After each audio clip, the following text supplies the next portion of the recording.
Hello and welcome to New England Nation Overtime. I am Sam Knox. We are joined by Sophie Weller, Patriots Wire. We are continuing our postseason push, and it is awesome to see the Patriots will host the Texans in the divisional round this upcoming Sunday, 3 o'clock at Gillette Stadium. It should be another rocking atmosphere. Sophie, first, thanks for joining us. Second of all, your takeaways from the Chargers matchup, the wild card win on Sunday night.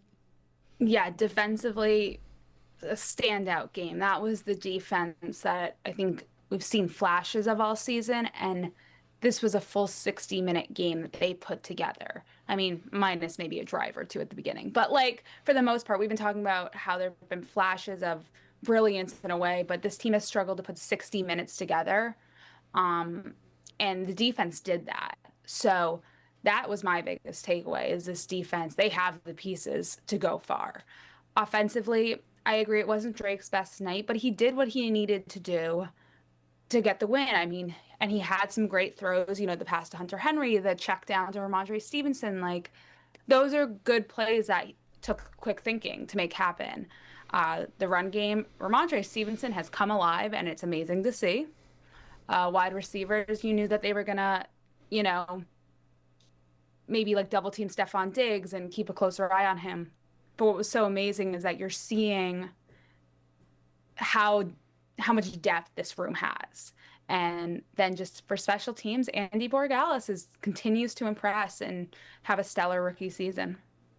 Yeah, he was great. And, we talked about it, in our newscast earlier, just – it might come down to a field goal against the Texans. It could come down to, whoever's, which foot is on the Texans and which foot is on the Patriots, who's going to make it, that type of deal. So, and it's a good thing to see, Andy Borregales, in his rookie season, a draft pick that they invested in I believe it was the 4th round.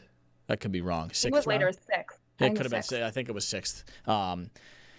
I think it might have been, who was it? Chad. When did they draft Chad Ryland? Was that the 4th round? He was an earlier pick, yes. He was an earlier pick. I might be getting it mixed up, but so don't quote me. But Borregales, yes. I mean, the draft, we talk about it, pretty often.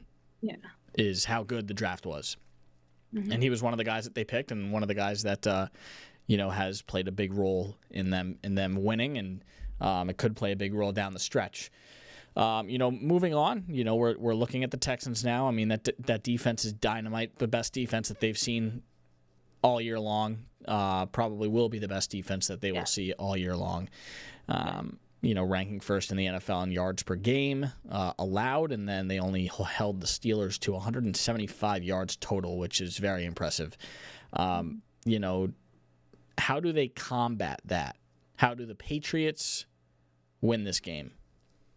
Well, I think that, looking at it, that the passing game, I think, can be a big weapon for them, again, just because of how many receivers they have and how much depth they have. It's going to take a strong performance from the offensive line to give Drake time. That's going to be the biggest thing, is that you need to make sure that, yes, is it expected that Hunters and Anderson are going to get to Drake a little bit? Yeah, that's the kind of players they are. But if you can give him enough time to make plays, that's what you need. The run game, I could see another, as much as I think it's a big Ramondre week, I think it could also be a very big Travion Henderson week, just because Ramondre is that bigger body running back that can just get extra yards. Travion's that kind of sneaky one that has that really deep speed that can kind of go around guys. I think this could be a big Travion Henderson game, honestly. I think speed would be to their advantage this week. But my eyes are on that offensive line, specifically that left side, because I think that, the two rookies did have some issues in their first playoff game, and that's to be expected. I mean, they're in their first year in the NFL. You're asking two rookies to play on the left side together, which is not common at all. But I think that, that's going to have to be the scout team better be challenging them with everything they got this week. Yeah, that's a big point too, because the Chargers got the Drake May, enough to make it an impact, and the way that the Houston Texans defense was getting to Aaron Rodgers almost every single play. To my knowledge, they didn't really blitz much. I think they only blitzed 4 times on Aaron Rodgers. So the fact that they're able to get into the backfield so often is big. So, yeah, it's certainly the left side of the offensive line, it's big. It's huge if they, want to keep Drake May upright and give him time to at least have confidence to make some throws. But, yeah, I think you hit on it, too. Ramondre Stevenson and Travion Henderson, they will be leaned on, in the run game. But Houston's run defense is solid. Every part of their defense is solid. Every part of their defense is solid. There's not much you can pinpoint that is bad. I mean, they're 4th in rushing yards allowed. They're 6th in passing yards. But like in total yards allowed, they're 1st. I have my little cheat sheet next to me. Love it. Yeah. But it's 2nd in the league in points against. There's all these things they are top of the list in terms of defense, and it's definitely going to be a big challenge. But the thing that I think gives me the most hope is that I don't think offensively they're that strong.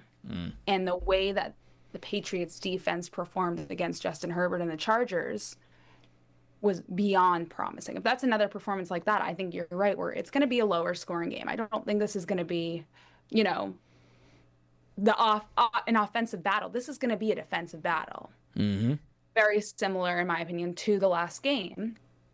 But in a situation like that, if you're going defense to defense, yes, Houston's defense is beyond tough. But in terms of a quarterback and what offense, I'd want on the field in that situation, I'd want Drake and the Patriots offense based on the way they've performed this season over CJ. Yeah, I would agree with that. And of course, right? I mean, Drake May's had an MVP caliber season, and the offensive weapons that they have are greater than the Texans, and the Texans could be without Nico Collins, which is a big blow. It's looking that way. It would be highly unlikely considering he got carted off. Sorry, he got carted off. Right, so that's a big thing. They have some other good receivers. Christian Kirk is solid. A couple rookies that they have in that room are good. So yeah, I mean it's a great divisional playoff game. It should be a great one. As we know, Gillette Stadium will be packed and rocking and ready to go on Sunday afternoon. So coming up after the break, we talk more about this matchup against the Texans. The Patriots look to punch their ticket to the AFC Championship. We will be right back on New England Nation Overtime.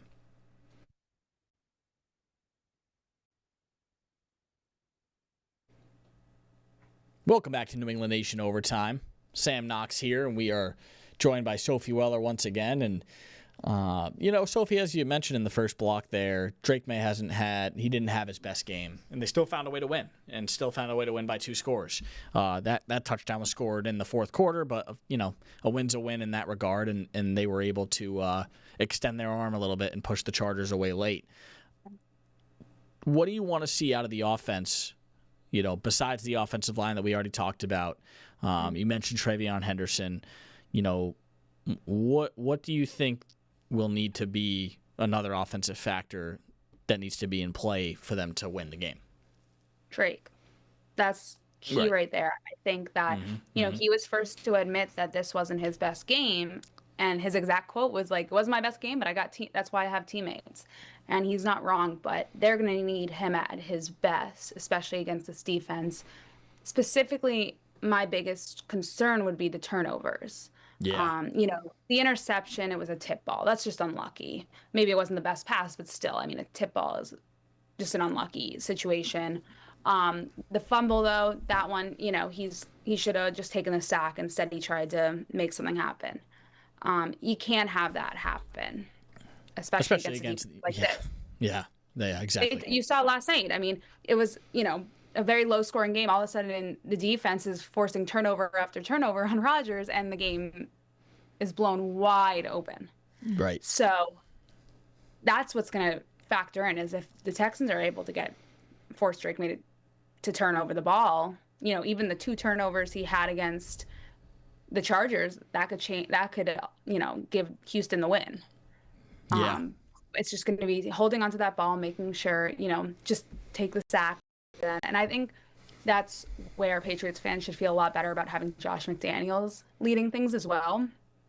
because he's someone who's going to watch that film, who's going to sit with Drake and be like, here's what you got to do. Right. Yeah, and that's a huge advantage. And there's a lot of common threads between these two teams in terms of who was on the Patriots coaching staff, who was on the Patriots, who was on the Texans. Miles Bryant obviously was on the Patriots. He's on the Texans now, and then Stephon Diggs. You have Nick Caley, and Josh McDaniels' brother is on the staff in Houston. Yes. So, it's pretty funny how all these different things are coming into play. So, but that also makes it tougher in some regards because they're familiar. Yeah, but maybe the players less so because it's a new system entirely. But yeah, the thing that would worry me the most is you have Josh McDaniels' brother who knows him better than his own brother, and it goes the other way as well. But he's gonna have to change up some stuff. Because I'm sure they're leaning. If I was the Texans, I'd be like, okay, trade secrets, let's go, come on. Yeah. What are you guys talking about Thanksgiving dinner? Spill. Yeah, no, and that's literally probably what happens behind the walls, and it should, because what kind of information, right? It's almost like a sprint to the info. How much information do we know? It's almost like an investigation 100%. In my eyes. Oh my gosh. What do we know? It's the same way the Pats had scouts, I think I don't know if that's the right word, but they had people at this Texans Steelers game on Monday night. Yeah.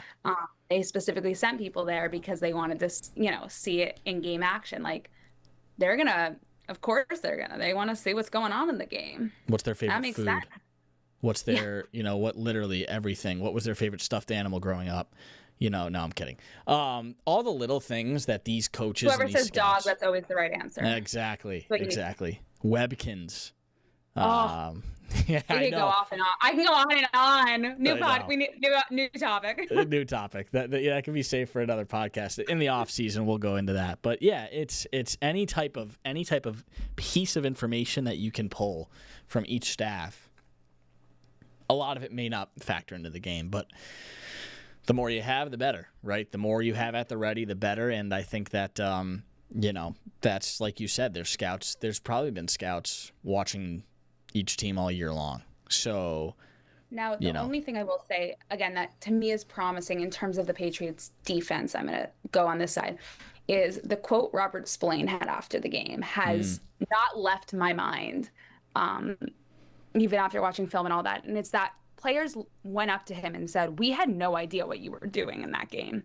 We could not figure out your defensive scheme. And that's huge that they were switching up the looks that much and they were able to confuse them to that level, especially a very good team like the Chargers. So they're going to need Zach Kerr and Mike Vrabel to be back on their game, switching up those looks again this week. Yeah, and that is a telling quote, and it's a good point. I think they'll need to do that again, and especially against a Texans offense that's not it doesn't blow you away. They do have big playability. Their running back Marks is good. Yes. Stroud does have big playability, but he hasn't shown it like Drake May has this year. And I think that the key too, I think another thing is, you talking about Travion Henderson, is a couple big plays, right? One 50-yard run to the house for a touchdown might be all they need. It might be all they need. Score enough. And that's one of my things is obviously score enough to win the game, but just do enough like you did against the Chargers. One touchdown. That's it. All you need is one touchdown. The joke I kept hearing was it wasn't the most exciting Patriots game against the Chargers. I'm like, no, it was a very exciting game defensively. I think when teams aren't putting up these big numbers, it's not looked at as this oh my God, all eyes are on it. That was the craziest game I've ever seen. But in a way, that was a very crazy game because it was so low scoring. It was fun to watch how tough these defenses were playing. And I think this is going to be, I wouldn't, listen, I could be wrong, of course, but I wouldn't go into this weekend assuming that this is going to be some high scoring game that. I would assume that you're looking more on the trajectory of, probably a lower scoring defensive battle like this past week. For sure, and I think that's realistic. Watch it be 31 to 27, and we're just all wrong. It's just that's how it would go, right? I know. All right, coming up after the break on New England Nation Overtime, we'll talk a little bit about the other divisional matchup in the AFC. Could be an interesting game. We talk about the outcomes, possibly. We talk about what we think will happen in this game, Patriots-Texans. That's coming up after the break.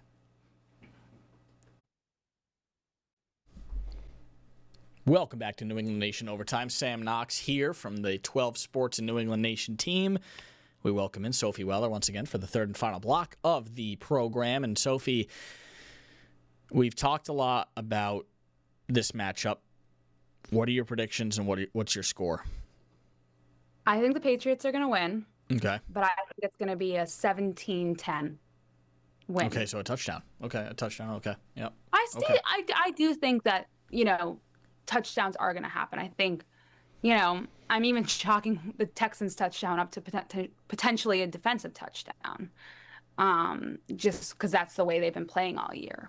But it's really going to come down to that fourth quarter like it did this last game. Yeah. I hate to say this. I'm going with the Texans. And I have You are. And I have my reason is their ability to score defensive touchdowns. Yes. No, that's 100%. Twice against Pittsburgh. And if they get to Drake and they somehow confuse him, who knows with what that can do. Look at what their offense wasn't good. They scored 30 points against the Steelers. So C.J. Stroud fumbled the ball 5 times. I know. He lost 2 of them.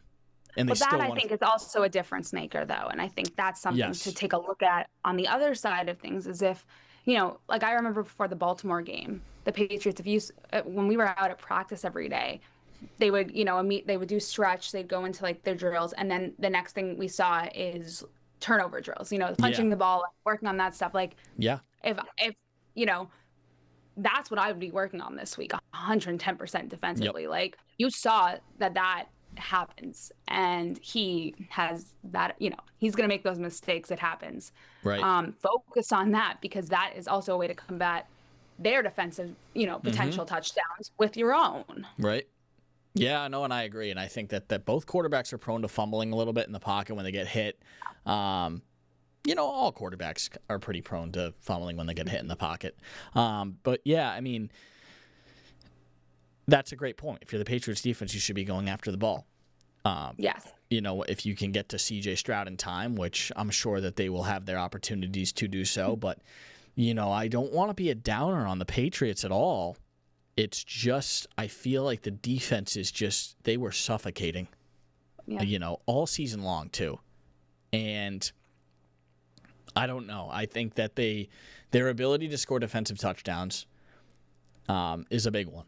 And, the Patriots can do the same thing, sure, but they haven't done it like the Texans have this year. So that's just my gut feeling. And I could be very wrong. And I hope I am. For, covering this team is awesome, and it's fun, and it's been great. The team's been awesome. I just have a gut feeling that it'll be Houston, but then for some reason I feel like that's not possible because it's the Texans. Okay. I had that with the Chargers this past weekend, and I probably will. I woke up Sunday morning and I was like, I just don't know what's going to happen when I walk out of the stadium. Right. You wanted to win. You wanted to win for coverage purposes, exactly. And you're there, and you're like, okay, they can do it. I can see him winning. But the statistics that their defense have, and especially, too, they won in a cold environment in Pittsburgh. Everyone's like, they're a dome team. They won in the cold, and they were tough in the cold on the road. They weren't home. They were on the road in another tough environment. Pittsburgh is not easy to play in. So, they're going to be really confident. The Texans are going to be really confident, and they just need someone to show up off the bus without not wearing a shirt, because everyone's saying when Derwin James did that, that was the kiss of death for the Chargers. So if they do that, then maybe the Patriots are good. And look. The Texans in the playoffs on the road 1-6, I believe. I think they were 0-6 going into Monday night's game. 0-6. Now they're 1-6. So, the Patriots have taken care of business against the Texans in the postseason before. They've usually, for the most part, taken care of the Texans. So either way, Patriots fans should be happy with how this season has gone. Patriots fans should be happy with the season, even if they lost this past weekend. Like, of course. Who had them making the playoffs? No one. No one.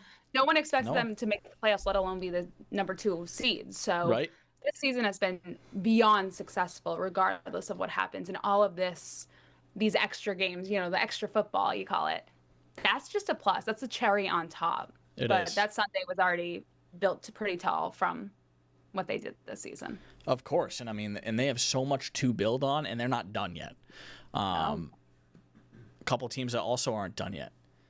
The Broncos and the Bills. Who do you have going to the AFC Championship? Buffalo. Wow. Really? History, to me, is shown to never bet against Josh Allen, and I will not do it. No, I would rather be wrong betting for him. Smart. It's smart. It's just he's the type of player where even if the team, it's so rare that you have a team where their roster might be kind of iffy and you're like, no, but they have Josh Allen. Like they have that one guy that changes the entire game. That is Allen. I mean, who else can have like a 10-yard tush push? Like that was one of the craziest plays I've seen this season. That was crazy. Yeah, that was nuts. And I know Denver's a tough environment to go into and play, but so is Orchard Park. I think that, it's of all teams to have to go to Denver and play in a situation like this, Buffalo's probably like the worst opponent for the Broncos to have. Yeah.